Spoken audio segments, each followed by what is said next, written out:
សួស្តីអ្នកទាំងអស់គ្នាស្វាគមន៍មកកាន់ការបង្រៀនពីរបៀបនៃការ print label ដើម្បីធ្វើការ print label ចេញពីក្នុងកម្មវិធី Inventory Cloud ជាដំបូងលោកអ្នកត្រូវ click ចូលទៅក្នុង Module Stock បន្ទាប់មក click នៅលើពាក្យ Print Label លោកអ្នកអាចធ្វើការជ្រើសរើសទម្រង់និងទំហំ label ណាមួយដែលលោកអ្នកចង់ print ចេញ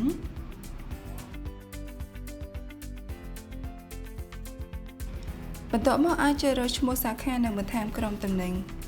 ឬឈ្មោះម៉ាកតំណែង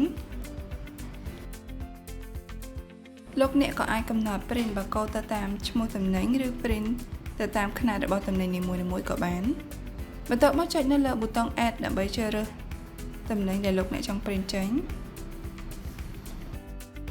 រួចបំពេញចំនួនដែលចង់ print នៅក្រោមពាក្យ Copy រើសຂະຫນາດនិងពិនិត្យចំនួនឡើងវិញ